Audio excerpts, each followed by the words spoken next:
ተመለስ እንግዲህ ብሩክ የኬቨን ዲ ብሩይነ ጉዳይ ያው ሲያስለቅስ ነበር ምናልባት ከማንቹሪያን ደርቢ ጋር አያይዘን ከዛ በኋላ ደግሞ በውድድር ዓመቱ መጨረሻ ከማንቸስተር ሲቲ ጋር የሚለያየው ኬቨን ዲ ብሩይነን አነሳን። አሁን ደግሞ ተጠባቂ የአውሮፓ ሻምፒዮንስ ሊግ ጨዋታዎች ማክሰኞና ሮብ ይደረጋሉ በሩብ ፍጻሜ። የብዙዎችን ትኩረትና ቀልብ የሳበው ግን አንድ ጨዋታ አለ በልዩነት በተለይ ደግሞ ብዙዎች ለረጅም ዓመታት የጠበቁት የሁለቱ ግንኙነት በምን መልኩ ሊገናኙ ይችላሉ የሚለው ነገር በጣም ተጠባቂ ነበር። ለመጨረሻ ጊዜ የተገናኙት ከ19 ዓመታት በፊት 2006 ላይ ነበር። አሁን በድጋሚ ተገናኝተዋልና 19 ዓመታት በመሃል ብዙ ነገሮች ተቀያይረዋል። በእግር ኳሱ ዓለም ብዙ ህጎች ተቀያይረዋል። ብዙ ከዋክብቶች ሁለቱም ክለብ ላይ ተጫውተዋል። በይበልጥ ደግሞ በሪያል ማድሪድ በኩል ብዙ ከዋክብቶችን ተመልክተናል። ከጋላክቲኮ ጀምሮ እስካሁን ያለው የከዋክብቶች ስብስብ ድረስ እንዲሁም ደግሞ ሪያል ማድሪድ እጅግ በጣም በመድረኩ የደመቀበት፣ አርሰናል ደግሞ ምንም አይነት ዋንጫ በመድረኩ ያላገኘበት ነገር ግን በሊግ ውድድሮች ላይ ደግሞ በወቅቱ ከ19 ዓመታት በፊት በእርግጥ አርሰናል የፕሪሚየር ሊግ ዋንጫን አላነሳም። ለመጨረሻ ጊዜ ያነሳው 2003-2004 የውድድር ዘመን እንደሆነ ይታወቃል። ምናልባት ብዙዎች ለማየት የጓጉት ጨዋታ የአርሰናልና የሪያል ማድሪድ ጨዋታ ነገ ምሽት 4 ሰዓት ላይ ይደረጋል። እስኪ የ2006ቱን ትውስታ እናንሳ። 2006 እኔ ትዝ የሚለኝ የሳንቲያጎ ቤርናቤው ላይ የተካሄደው ጨዋታ ነው።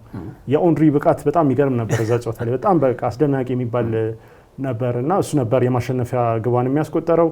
ከዛ በኋላ ደግሞ ጨዋታ ለመግደል ራሱ ያደርግ የነበረው ነገር ትዝ ይለኛል። ክንፍ ይዞ ድሪብል ያደርግና ኳሷን ዝም ብሎ ይመታትና ይሮጣል እና ተከላካዩን ቀድሞትና በጣም አስተላለፎቹን ቅድም እየተመለከትን ነበር እና የዛን ጊዜ ሪያል ማድሪድ ላይ ግብ ጠባቂ ካሲያስ አለ። ራሞስ ገና ቲኔጀር ነበር፣ ገና ከሴቪያ መፈረሙ ነበር። ግን ሮቤርቶ ካርሎስ አለ ከተከላካዮች መሃል። ከዛ በኋላ ዴቪድ ቤካም እና ዚዳን፣ ሮቢኒዮ፣ ሮናልዶ የመሳሰሉ ተጫዋቾች የያዘ ቡድን ጉቲም አለ እና በጣም ድንቅ ቡድን ነበር። አርሰናል ስትመለከት ለምሳሌ የግራ መስመር ላይ ፍላሚኒ ነበር። ከዛ በኋላ ይሄ ያኔ ጀምሮ የሚያሰቃያቸው ከዛ ያው ተከላካዮች እንኳን ቱሬና ኤቦ ያሉ፣ ግን ደግሞ ከቱሬ ጎን ያለው ፊሊፕ ሴንድሮስ ነው። የዛኔ ወጣትም ነው፣ ለጥፋትም የተጋለጠ ብዙ አርሰናል ደጋፊዎች ቂም ያዙበት ተጫዋች። ከዛ ውጪ ደግሞ ሚድፊልዱ በጣም ማራኪ ሚድፊልድ ነው። ፋብረጋዝ አለ፣ ጂልቤርቶ ሲልቫ፣ አሌክሳንደር ህለብ፣ ፍሬዲ ሉምበርግ፣ ህይወቱን ከጥቂት ዓመታት በፊት ያለፈው ሬስም አለ፣ በክንፍ በኩል አለ። ኦንሪ ደግሞ የፊልድ መስመሩን ይመራል እና አስብ ምን አይነት ስብስብ እንደሆነ በአርሰናልም በኩል በማድሪድም በኩል እና በጣም የሚገርም ጨዋታ ነበር። ያኔ እንደውም በጣም ጋላክቲኮች አንገታቸውን የደፉበት ነበር። ምክንያቱም በወቅቱ በጣም ስማቸው የገነኑ ተጫዋቾች ከ16 ጥሎ ማለፍ ነበር አርሰናል ጥሎት ሄደው። አርሰናል በወቅቱ ዩቬንቱስን አሸንፏል። በወቅቱ በጣም የተሳካ ቪያሪያልን ደግሞ ግማሽ ፍጻሜ ላይ አሸንፏል። የአውሮፓ ሀያሉ ክለብ ሪያል ማድሪድ የጋላክቲኮ ስብስብን ደግሞ በቤርናባው አንገት አስደፍቷል። የመጀመሪያው ዙር ሃይበሪ ላይ ነበር የተደረገው፣ 0-0 በሆነ ውጤት ነበር የተጠናቀቀው። ያኔም ለሪያል ማድሪድ በጣም ትችቶች የተሰነዘሩበት እንደነበሩ ታሪክ ያሳያል። በተለይ እንዴት ይህን ያክል ስብስብ ይዞ በርካታ ሚሊዮን ፓውንዶችን የወጣባቸው ከዋክብቶችን ይዞ እንዴት አርሰናል ነው በወቅቱ ወጣቶች ከባለልምድ ተጫዋቾች ጋር ያሰባሰብ ነበር። ግን በእንደዚህ በልዩነት ከዋክብቶች በመትላቸው ግን ከሮቤርቶ ካርሎስ እስከ ሮናልዶ ናዛሪዮ ከዚኔዲን ዚዳን እስከ ዴቪድ ቤካም ድረስ በጣም የተዋቀረ ቡድን የነበረበት ቤርናባው ላይ ሄዶ 1-0 ማሸነፍ ቀላል አልነበረም። በወቅቱ 2006 ላይ አርሰናል የፍጻሜ ጨዋታ ላይ ቀረበ። በሌላኛው የስፔኑ ክለብ ባርሴሎና 2-1 ተሸነፈ። ምናልባት የብዙዎችም ቁጭት የነበረበት አጋጣሚ ነበር። እንደውም በአንድ ወቅት የዕለቱ ዳኛ የነበሩት ጄንስ ሌህማንን ማስወጣት ስህተት ነበር ሲሉ የባርሴሎና ጨዋታ ምክንያቱም በቢጫ ካርድ ማለፍ ይችል ነበር ሲሉ ያነሱት ነበር እና ምናልባት አርሰናል በወቅቱ በቀይ ካርድ ወጥቶበት ተጫዋች ሶል ካምቤል ባስቆጠረው ጎል 1-0 ሲመሩ ነበር። በኋላ ላይ ከረፍት መልስ በሳሙኤል ኤቶና በቤሌቲ በተቆጠሩባቸው ጎሎች ዋንጫውን አጥቷል። የዛኔ ግን አርሰናል ዋንጫውን ይገባዋል ሲባል ነበር። በተለይ የመጣበትም ታላላቅ ክለቦችን ቪያሪያልን፣ ዩቬንቱስን፣ ሪያል ማድሪድን የመሳሰሉ ክለቦችን ዘርሮ ነበር የመጣው እና በተለይ በአውሮፓ ሻምፒዮንስ ሊግ ሪያል ማድሪድን ካሸነፍክ ዋንጫ የመብላት እድል ሰፊ ነው ይባላል። በተለይ በአውሮፓ መድረክ በፕሪሚየር ሊግ ልክ እንደ ሰር አሌክስ እንደሚሉት አንፊልድ ላይ ሄዶ ሊቨርፑልን ያሸነፈ ቡድን የእንግሊዝ ፕሪሚየር ሊግ የመብላት እድሉ ሰፊ ነው ይሉ ነበር። ምን ያህል ከባድ እንደነበር እና በአንጻሩም ሪያል ማድሪድን በአውሮፓ መድረክ ማሸነፍ ለአውሮፓ ሻምፒዮንስ ሊግ ዋንጫ ጉዞ አንድ እርምጃ እንደመራቅ ነው እንደመሄድ ነው ይባላልና ምናልባት የዛን ወቅት መጣ። ከዛ በኋላ 19 ዓመታት ተቆጠሩ። ሪያል ማድሪድ በስኬት ነው የተጓዘው። አርሰናል በስኬት አልተጓዘም። በተለይ በቻምፒዮንስ ሊግም በሊግ ውድድሮች። ነገር ግን በእግር ኳስ እድገት ደረጃ ግን በጣም እያደገ የመጣ ክለብ ነው። ለምሳሌ ሪያል ማድሪድ ያኔ አርሰናልን ሲገጥም ሃይበሪ ላይ ነበር የተጫወተው። በዛች ጠባብ ሜዳ በልዩነት የምታነሳው ስቴዲየም አልነበረም። አሁን የሚጫወቱት በታላቁ ኤምሬትስ ስቴዲየም ነው። ከለውጦቹ መካከል አንዱ ይሄ የእግር ኳስ እንቅስቃሴ አንዱ ለውጥ ነው ብዬ አምናለሁ። በዋንጫዎች ብቻ የምናስበው ስላልሆነ የአንድ ክለብ የእግር ኳስ እድገቱን ምናልባት አሁን ያለውን ሁኔታ እናንሳ። ከ2006 2025 19 ዓመታትን አልፏል። እንግዲህ በዛ ልዩነት ውስጥ ሪያል ማድሪድ ያሳካቸውን ውጤቶች ተመልከት። ግን ያው ሪያል ማድሪድ እኮ ከ2006 በኋላ እስከ 2014 መጠበቅ ነበረባቸው ቻምፒየንስ ሊግን ለማንሳት 8 ዓመታት ፔንፉል ነበሩ ለሪያል ማድሪድ። ግን 2014 ላይ ልክ አይነ ጥላቸው ሲገፈር ከዛ በኋላ ግን በርካታ ዋንጫዎችን አንስተዋል። 2016 17 18 እያለ ተደጋጋሚ ጊዜ አንስተዋልና ሪያል ማድሪድ እንግዲህ ያው የቻምፒየንስ ሊግ ንጉስ ናቸው። በርካታ ጊዜ ያሸነፉት ዋንጫ ነው። አርሰናል ደግሞ አሸንፎት የማያውቅ ዋንጫ ነው። ፍጻሜ የደረሰው አንድ ጊዜ ነው። ምንም እንኳን በአሳዛኝ ሁኔታ ቢሸነፍም ፓርክ ደ ፕራንስ ላይ ነበር ፈረንሳይ ላይ የነበረው ጨዋታና ማሸነፍ የነበረባቸው እንደሆነ የብዙዎች የሚያስቆጭ ጨዋታ ነው። ምናልባት ይሄኛው ትክክለኛ ሰዓት ይመስለኛል ለአርሰናል ራሳቸውን በተለይ ጥሎ ማለፍ ላይ በማስመስከር ወደ ቀጣይ ዙር አልፈው እንደምንም። ምክንያቱም ይሄ ጥሎ ማለፍ ሁል ጊዜ እድል ይሰጣል። በትናንሽ ሞመንቶች ልዩነትን መፍጠር ትችላለህ። እንደ ሊግ ነጥብ ማሰባሰብ ረጅም ጊዜ አይደለም፣ ፍልሚያ ነው። ስለዚህ በዛ ውስጥ ስኬታቸውን ማስመዝገብ ይችላሉና ከ5 ዓመታት በኋላም እንግዲህ የዋንጫ ጥማቸውን መቁረጥ የሚችሉበት እድል ነው። ለአርቴታም ትልቅ ታሪክ መስራት የሚያስችለው እድል ነውና ከጨዋታው በፊትም ባለፈውም ሲናገር የነበረው አርቴታ ምንድነው ሳካ ልዩነትን ይፈጥራል ብሎ እምነት እንዳለው ነው። ምክንያቱም ሳካ ባለፈው ሳምንት ወደ ውድድር ተመልሷል ከታሳስ በኋላ እና እንግዲህ የ30 አካባቢ ደቂቃ መጀመሪያ ተጫወተ ሚድዊክ ላይ በነበረው ግጥሚያ። ከዛ በኋላ በሳምንቱ መጨረሻ ደግሞ ከኤቨርተን ጋር በነበረው በ40 በላይ ደቂቃዎች ተጫውቷልና ምናልባት ከሪያል ማድሪድ ጋር ቋሚ የሚሆንበት እድል ሊኖር ይችላል ብለን እናስባለን። ምክንያቱም እያገገመ ስለሆነ ማለት ነውና አርሰናል እንደውም አሁን አቴንሽናቸው የበለጠ ወደ ቻምፒየንስ ሊግ የሚሆን ያላቸውን ይሄ የ2006ቷን ሜንታሊቲ ለማምጣት ታክተው የሚሰሩ ይመስለኛልና ይሄ በጣም ወሳኝ ጨዋታ ነው ለአርሰናል። አርሰናል የ2006ቱን የቴሪ ኦንሪ ገድል ያስቀጥላል ወይስ የሪያል ማድሪድ ከዋክብቶች የጋላክቲኮን ሽንፈት ይቀለብሳሉ የሚሉ በርካታ ጥያቄዎች እየተነሱ ይገኛሉ። በሳምንቱ መጨረሻ ቀናት ሁለቱም ጥሩ ሳምንትን አላሳለፉም በሊጋቸው። በተለይ አሁን ከባለሜዳው አርሰናል እያወራን ስለሆነ በኋላ ላይ ወደ እንግዳው ክለብ ሪያል ማድሪድ የምንመጣ ይሆናል። አርሰናል በኤቨርተን ላይ በነበረው ጨዋታ 5 ያህል ቋሚ ተጫዋቾቹ በተቀያሪ ወንበር ላይ አስቀምጦ ነበር።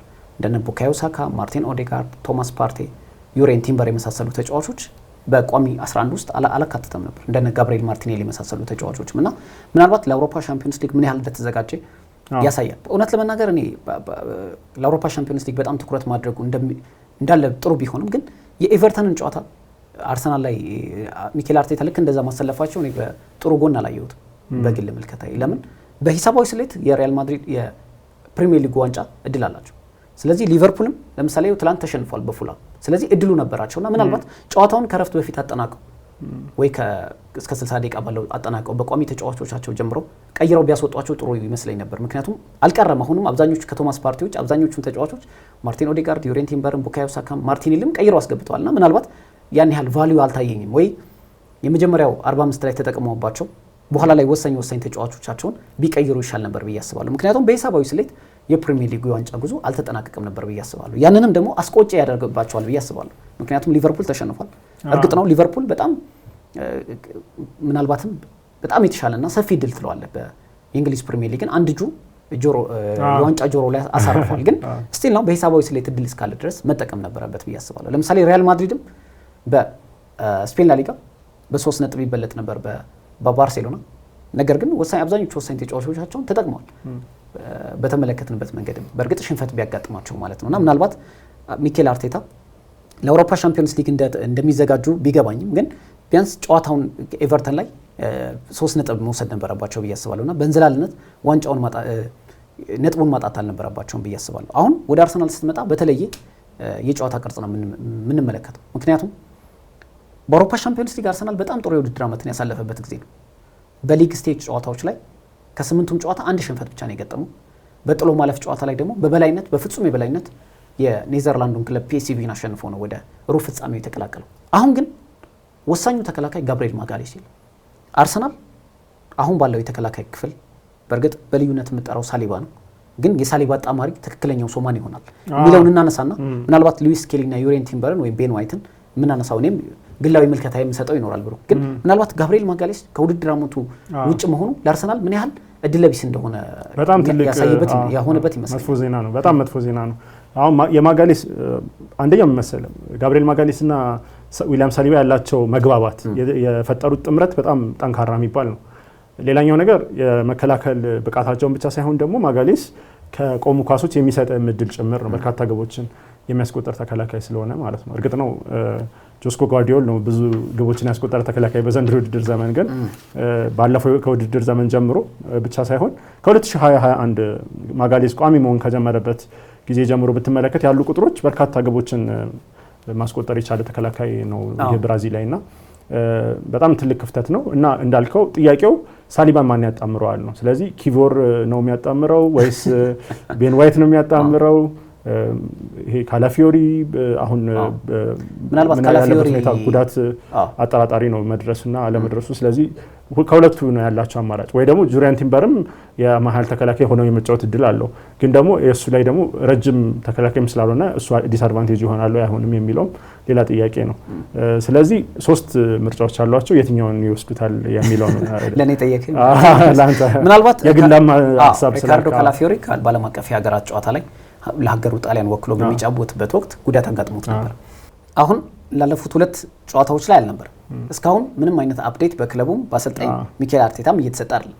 ምናልባት ሪካርዶ ካላፊዮሪ ፊት ካደረገ ትክክለኛው የሳሊባ አጣማሪ ይሆናል ብዬ አምናለሁ። ምክንያቱም አንደኛ ነገር ታይታል የግራ ተጫዋች ነው፣ ሲጀመር ደግሞ ይሄ ሌፍት ሴንተር ባክ ነው የሚጫወትበት ቦታ ለጣሊያን ናሽናል ቲም ለቦሎኛም እየተመለከተ ነው። እንደውም ሚኬል አርቴታ እኮ አማራጭ ስላጡ ወይ ደግሞ የግራ መስመር ክፍላቸው በጣም በታሳበት ወቅት እንደ አማራጭነት ተጠቀሙት። ሁለተኛ ነገር ደግሞ ጋብሪኤልና ሳሊባን የትኛውንም ተጫዋች ቤንች ለማድረግ የሚችል ፐርፎርማንስ ላይ ስለማይገኝ ካላፊዮሪ ያላቸው አማራጭ በዛ ሁሉ ሚሊዮን ፓውንድ የመጣ ተጫዋች በግዴታ ማሰለፍ አለባቸው። ያንን ለመጠቀም ደግሞ ብዙም ቅራኔ ውስጥ አይገቡ። ለምሳሌ ሉዊስ ስኬሊንም ጃኮብ ኪቪዮርን እንደነ ኬራን ቲርኒ የመሳሰሉበት ያለው የግራ መስመር ተከላካይ ላይ ቢያሰልፉት ካላፊዮሪ ደግሞ ተጫዋቹ በተጫወተበት ጨዋታ ላይ ጥሩ እንቅስቃሴ ለማድረግ ሞክሯል። እውነት ለመናገር ግን ትክክለኛ ቦታው አሁን ካላፊዮሪ ከጉዳት ነፃ ከሆነ ምናልባት ትክክለኛ ራሱንም የሚያሳይበት ጨዋታ ይመስለኛል ከሳሊባ ጎን ነው ለመጣመር። ካላፊዮሪ የጉዳት መጠኑ እስካሁን ይፋ አልተደረገም። ነገር ግን የማይሰለፍ ከሆነ ግን በእኔ ምርጫ ብዬ የማስበው እዛ ቦታ ላይ ትክክለኛው ተጫዋች ቲምበር ይመስለኛል። ቲምበር በግራና በቀኝ የመጫወት አቅም ያለው ተጫዋች ነው። ስለዚህ ትክክለኛው የሳሊባ አጣማሪ በግራ በኩል እሱን አሰልፎ ማይልስ ሉዊስ ስኬሊን በግራ አድርጎ ቤንጃሚን ዋይትን በቀኝ ማድረግ ይችላል። ዋይት ከመስመር ተጫዋቾች ጋር ያለው ቁጥራዊ መረጃ ጥሩ ነው። ለምሳሌ ከእንደነ በፕሪሚየር ሊጉ ከሚገኙ ፈጣን ከምትላቸው ተጫዋቾች መካከል እንደነ ሚቶማ የመሳሰሉ ተጫዋቾች እንደነ አዳማ ትራውሬ የመሳሰሉ ተጫዋቾች ምናልባት ቦታ ሽፍት እያደረጉ ሲጫወቱ አዳማ ትራውሬ በግራ የማጥቃት ክፍል ላይ ቢሄድም ነገር ግን አብዛኞቹን ያውቃቸዋል በፕሪሚየር ሊግ። አሁን የሚገጥመው ቪኒሺየስ ጁኒየር። ስለዚህ ትክክለኛው ሰው ያ ይመስለኛል። አሁን ጃኮብ ኪቪዮርን በምን አይነት ፍጥነት እነ ኪሊያን ምባፔን ሊቋቋም እንደሚችል የነ ጁድ ቤሊንግሃምን የመልሶ ማጥቃት ኳሶችን ሊቋቋም እንደሚችል ግራ ይገባኛል። ነገር ግን እዛ ቦታ ላይ ቲምበርን ቢያሰልፉ ምናልባት የተሻለ ይመስለኛልና በእኔ የምመርጠው አሰላለፍ ሳሊባና ቲምበር፣ ቤን ዋይት እና ሉዊስ ስኬሊ ቢሆኑ የተሻለ ይመስለኛል። ነገር ግን ይሄ ሁሉ የሚመጣው የካላፊዮሪን ጉዳት ተንተርሶ ነው። ካላፊዮሪ ቋሚ ከሆነ ግን አሁንም ቤን ዋይት በተለይ ሰሞነኛ ቋሙ ከጉዳት ከተመለሰ በኋላም ጥሩ ስላልሆነ በዛ ቦታ ላይ ዩሬን ቲምበርን አሰልፈ የሳሊባ አጣማሪ ካላፊዮሪ ቢሆን ላለ በትክክል ጥሩ ሀሳብ ነው። ቲምበር ያ ማለት ጉዳት ነበር እንጂ በጣም ለረጅም ጊዜ አርቆት የነበረው ምን ያህል ተጽዕኖ ፈጣሪ ተጫዋች እንደሆነ ተመልክተናል አርሰናል ከመጣ በኋላና በጣም ዲሲፕሊን እንደሆነ ተጫዋች ነው፣ ታታሪ ተጫዋች ነው። ኳስ ላይ ያለው ችሎታ በጣም ያው ከአያክስ ነው የመጣው። ስለዚህ በጣም ጥሩ የሚባል ተጫዋች ነውና እስማማለሁ ባልከው እስማማለሁ። ማይልስ ስኬሊ ያው ልጅነት ያጠቀዋል፣ ትንሽ አግሬሲቭ ይሆናል አንዳንዴ፣ ግን ኢነርጂው ድሪብሊንግ ስኪል በጣም ማለት ብዙ ፊውቸር ካሁኑ ልታይበት የምትችል ተጫዋች ነው። በጣም ትልቅ ፖቴንሻል ያለው ተጫዋች ነውና ለእንደዚህ አይነት ጨዋታ ደግሞ በጣም ወሳኝ ተጽዕኖ መፍጠር ይችላል። ምናልባት ስሜታዊ ሆኖ ከሲቱ ጋር እንደነበረው አይነት ጨዋታ ጥፋት መስራት ሌላ ነገር እንዳይኖር ያሰጋኛል እንጂ ስህተት ዋጋ እንደሚያስከፍል በአውሮፓ ቻምፒዮንስ ሊግ ይታወቃል። እሱ ደግሞ በጣም ከባድ ግን በጣም እኔ አሁን በጣም የዘንድሮ ውድድር ዘመን ከተደነቁባቸው ተጫዋቾች መካከል ሉዊስ ማይልስ ስኬሊ እና ንዋኔሪ በጣም ድንቅ ብቃትን አሳይተዋል። በተለይ ሉዊስ ማይልስ ስኬሊ እና በጣም ትልቅ ፊውቸር ያለው ተጫዋች እንደሆነ ማሰብ እችላለሁ። ስለዚህ ይሄ ቤን ዋይት፣ ሳሊባ፣ ቲምበርና ሉዊስ ካላፊዮሪ ከተመለሰ የቲምበርን ቦታ ለቤን ዋይት እንሰጥና ካላፊዮሪን ደግሞ ከሳሊባ ጎን ያጣምራል። አርቴታ እንደሚሰማን ተስፋ እናደርጋለን። ምናልባት ቆርጣላ ምናልባት አሁን አርሰናል ዘንድሮ በነገራችን ላይ ሁሌ የምለዋለሁ የማጥቃት ክፍሉ ባይሳሳ ኑሮ የተሻለ የውድድር ዓመትን ያሳልፍ ነበር ብዬ አስባለሁ። ለምሳሌ ብዙ ሰዎች ምናልባት ይሄ ምክንያት መደርደር ነው ወይ ምናምን ሊሉ ይችላሉ። እርግጥ ነው ባሉ ተጫዋቾች የመጫወት ግዴታ አለበት፣ አማራጭም የለም። ነገር ግን አርሰናል አሁን በፕሪሚየር ሊጉ ከ30 በላይ ጉዳቶችን ያስመዘገበ ቀዳሚው ክለብ ነው። በፕሪሚየር ሊጉ 26 ግቦች ብቻ ነው የተቆጠሩበት። ይህ ደግሞ በፕሪሚየር ሊጉ ትንሹ ያደርገዋል። ምን ያህል በመከላከሉ ጠንካራ እንደነበር ተመልክተናል። ስለዚህ የማጥቃት ክፍሉ አግዞት ቢሆን ኖሮ የተሻለ ርቀት የመጓዝ እድል ነበረው። ግን ሁሉም የማጥቃት ክፍል ተጫዋቾች ስብርብራቸው ወጥቷል። ለምሳሌ ከኤቨርተን ብንመለከት ጥሩ የውድድር ዓመትን ሲያሳልፍ የነበረው ጋብሪኤል ጄሱስ ከጉልበት ጉዳት በኋላ ከተመለሰ በኋላ ወደ ጥሩ ፊዚካል ፊትነስ የተመለሰው ተጫዋች፣ ቡካዮ ሳካ ከዲሴምበር ጀምሮ ከታህሳስ ወር ጀምሮ እስካሁን ድረስ አለመኖሩ አብዛኞቹ ተጫዋቾች ጉዳት ፈትኖታል ቡድኑ። ይህ ደግሞ ክለቡ ጊዜያዊ ተጫዋች መፍትሄ አለመፈለጉ ሌላ ነገር እንዳለ ሆኖ ግን ምናልባት የቡድኑ ጥምረት የተከላካዮቹ ጥምረት ግን አስደናቂ ነበር ማለት እንችላለን። አርሰናል በፕሪሚየር ሊጉ በ11 ነጥቦች ከሊቨርፑል ዝቅ ብሎ ይገኛል። ግን ከመሪው ሊቨርፑል በላይ ትንሽ ግቦች የተቆጠሩበት የፕሪሚየር ሊጉ ክለብ ነውና ምናልባት ይህ ደግሞ አርሰናል ምን ያህል ጠንካራ እንደነበር የማጥቃት ክፍሉ ጥሩ ቢሆን ደግሞ የበለጠ ጥሩ ያደርጋቸው ነበር ብዬ አስባለሁ።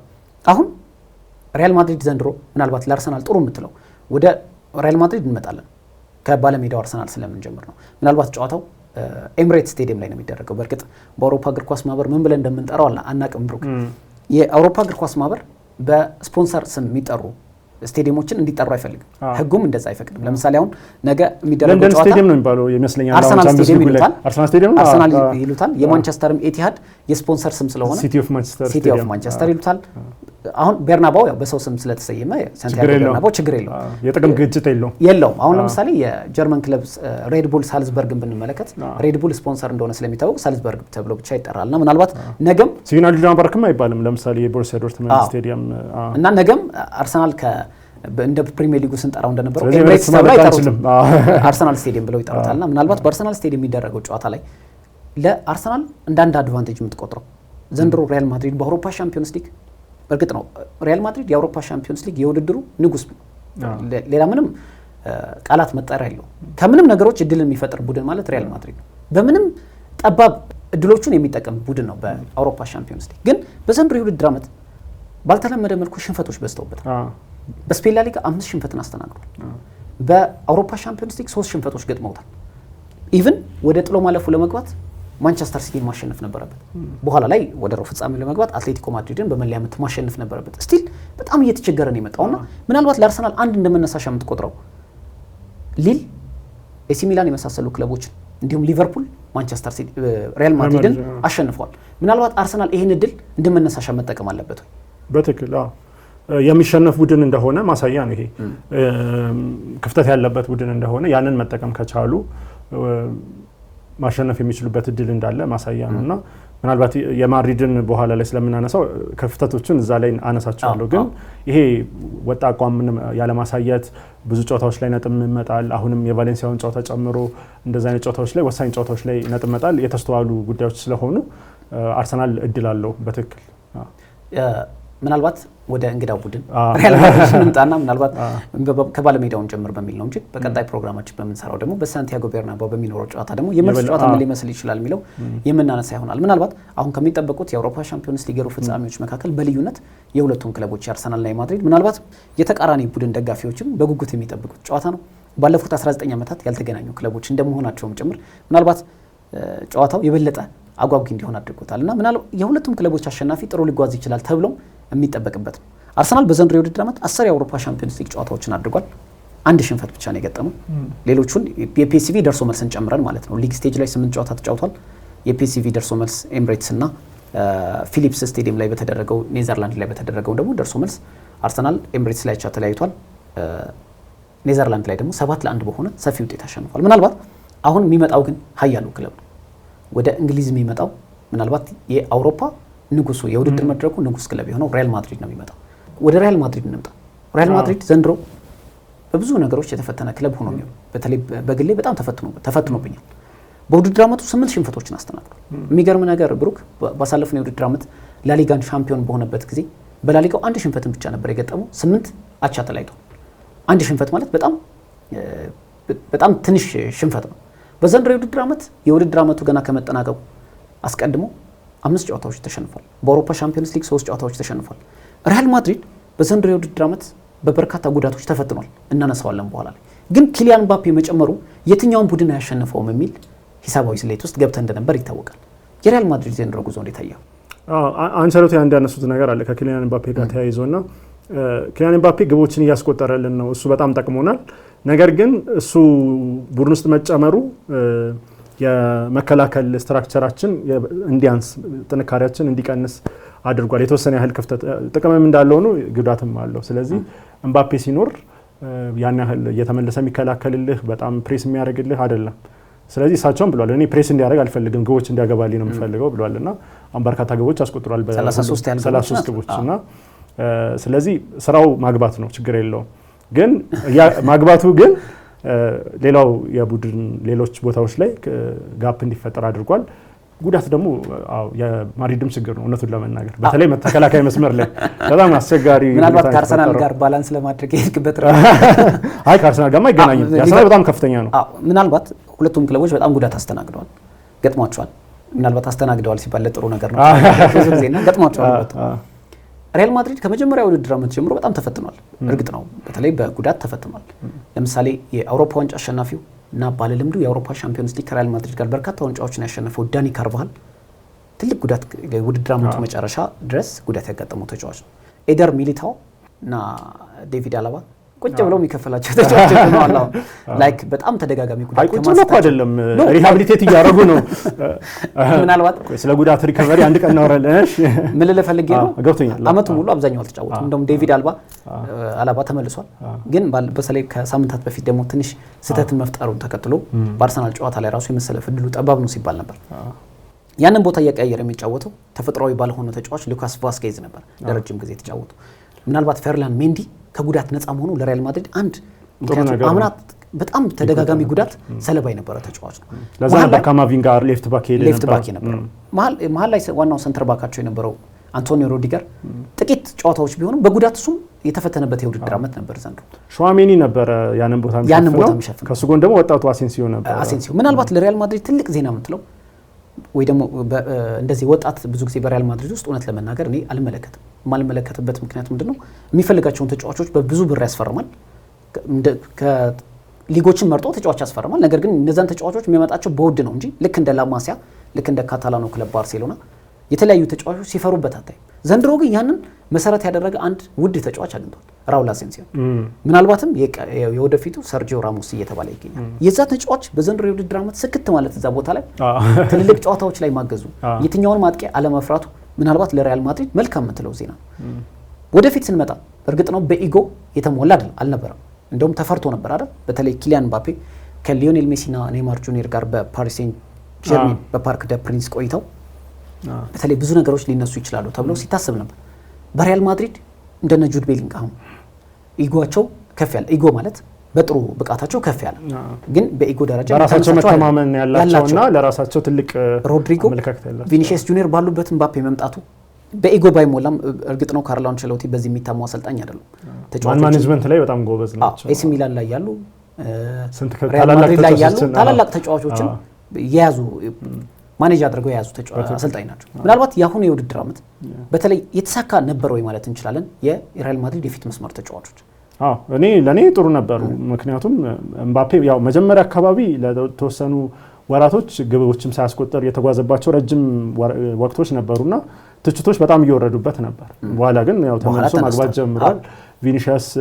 ቪኒሺየስ እንዳምናው ነው ማለት ይከብደኛል፣ ግን ስቲል ቪኒሺየስ ነው። በቃ 20 ጎሎችን አስቆጥሯል። ባይዘው ግን ሜዳ ላይ ከቁጥር አንፃር ሳይሆን ግን ሜዳ ላይ ከመመለከቱ አንፃር ግን ያው ማለት ቪኒሺየስም ቤሊንጋምም ያምናዎቹ አይደሉም ለኔ፣ ግን አሁንም ጥሩ ናቸው ማለት ለምንድን ነው ያልኩት? አምና ደግሞ ሌላ ሌቭል ላይ ነበሩ ለማለት ነው እንጂ ዘንድሮ መጥፎ ናቸው ለማለት አይደለም።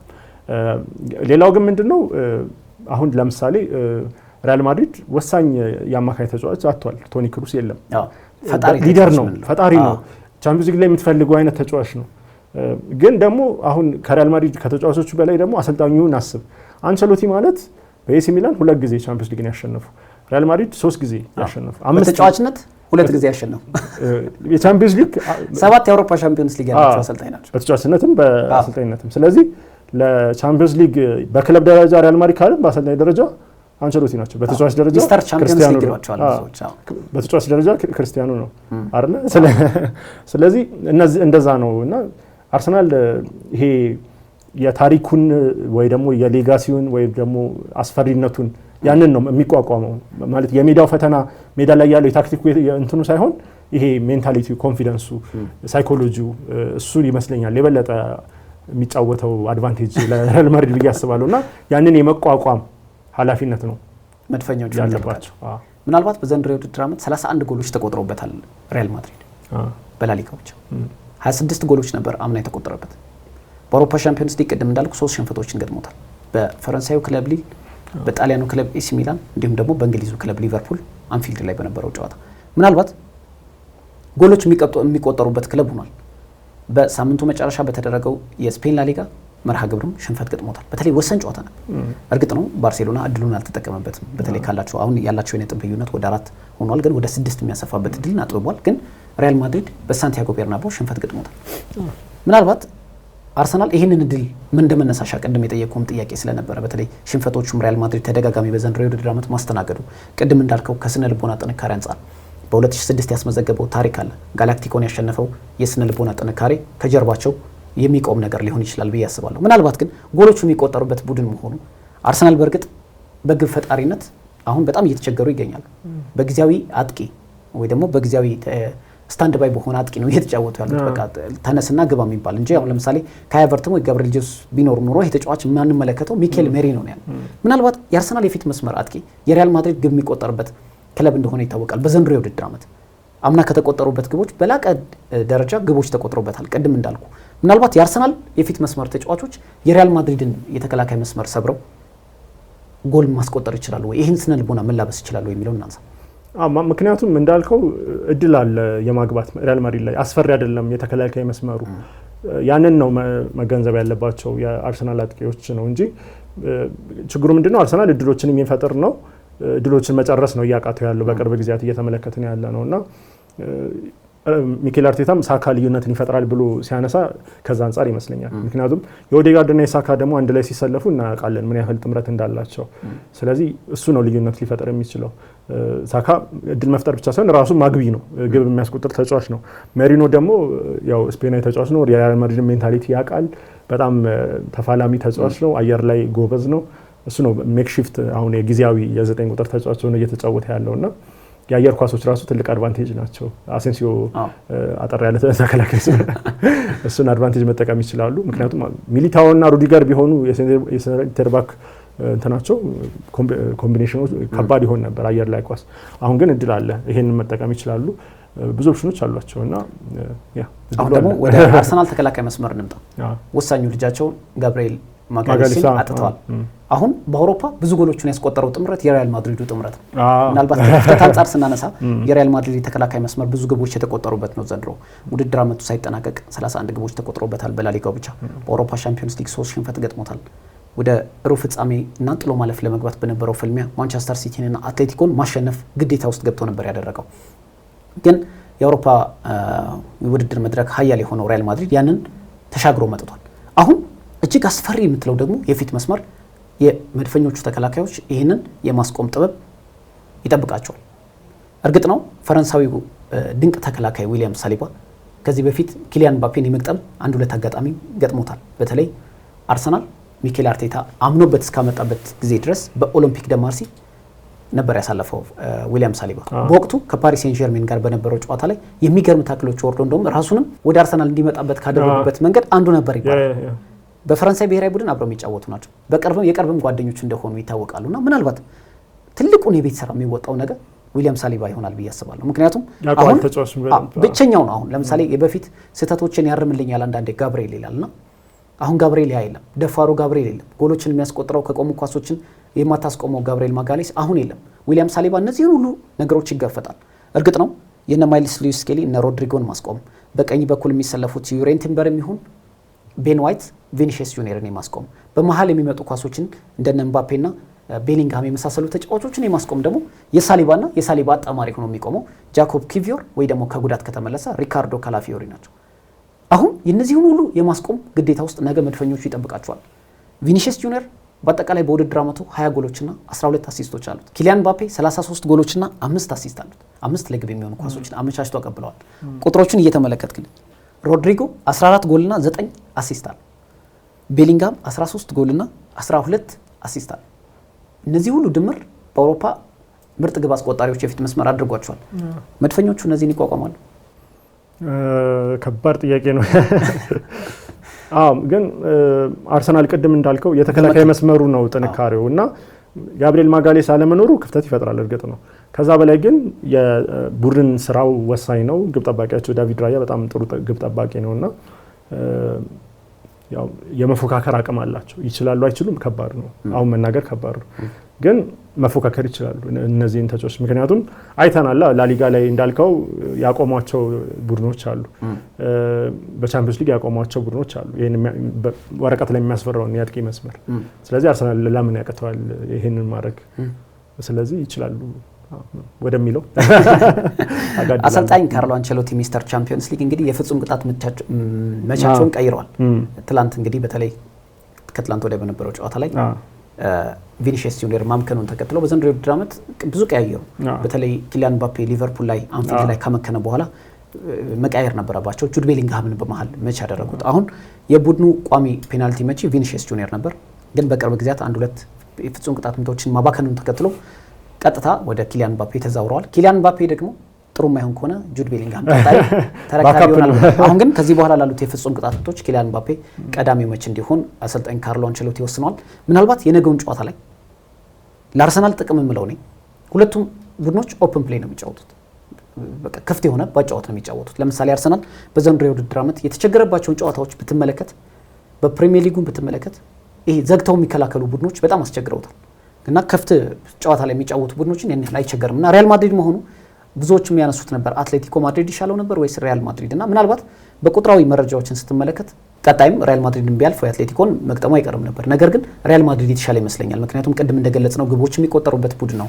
ነገር ግን እሱም በአንጻሩ ደግሞ ክፍት አድርጎ ይሄ በመከላከል ዘግቶ የሚጫወት ቡድን አይደለም እና ምናልባት ያ ለሁለቱም ቡድኖች ይሄ ብዙ ጎሎች የሚቆጠሩበት አይነት ጨዋታም ሊሆን ይችላል። ነገር ግን ሪያል ማድሪድ የነገውን ጨዋታ ላይ ጥንቃቄ መርጦ ሊገባ ይችላል። ምክንያቱም የመልሱ ጨዋታ ህልሞች ሁሉ እውን በሚሆኑበት ተብሎ በሚጠራው በሳንቲያጎ ቤርናባው ነው የሚደረገውና ምናልባት አርሰናል ነገ በሜዳው እንደመሆኑ ጨዋታው አሸንፎ ምናልባት ወደ ቀጣይ ሳምንት ወደ ማድሪድ መጓዝ አለበት ብዬ አስባለሁ። ምናልባት ስለ ነገው ጨዋታ የመጨረሻ የምትለው ካለ? ጥሩ ጨዋታ እንደሚሆን አስባለሁ። ግን ሌሎች ምርጥ ጨዋታዎችም አሉ በቻምፒዮንስ ሊግ እና ባርሴሎና ከዶርትመንድ፣ ፒኤስጂ ከአስቶን ቪላ፣ ባየር ሙኒክ ከኢንተር ሚላን በጣም የሚጠበቁ ጨዋታዎች ናቸው። ስለዚህ ጥሩ ሳምንት ነው የሚሆነው። ማክሰኞና ሮብ አሪፍ ጨዋታዎች እንደምናይ ተስፋ አደርጋለሁ። ጨዋታውን ገምታለሁ ካልክ እድሉን ልስጥ። ግምት ላይ ሰነፍ ነኝ። ተመልካቾቻችን እንግዲህ የዛሬው ፕሮግራማችን ይህንን ይመስል ነበር። የዛሬው ፕሮግራማችን እንግዲህ በማንቹሪያን ደርቢ የነበረው 196ኛው የማንቹሪያን ደርቢ ላይ የነበሩት ጨዋታዎች፣ ክስተቶች ምን ይመስሉ ነበር፣ እንዲሁም ደግሞ ኬቨን ዴ ብሮይነ በውድድር ዓመቱ መጨረሻ ከማንቸስተር ሲቲ ጋር መልቀቁን አስመልክተን ያዘጋጀነው ነበር። በሳምንቱ አጋማሽ ደግሞ ተጠባቂው የአውሮፓ ሻምፒዮንስ ሊግ የሩብ ፍጻሜ ጨዋታ አርሰናል ከሪያል ማድሪድ የሚያደርጉትን ጨዋታ በመጠኑም ቢሆን ወደ እናንተ እንዳሰና ቀረብን። በቀጣይ ሳምንት በተለየ ፕሮግራም በሌላ ዝግጅት የምንገናኝ ይሆናል። ሰላም።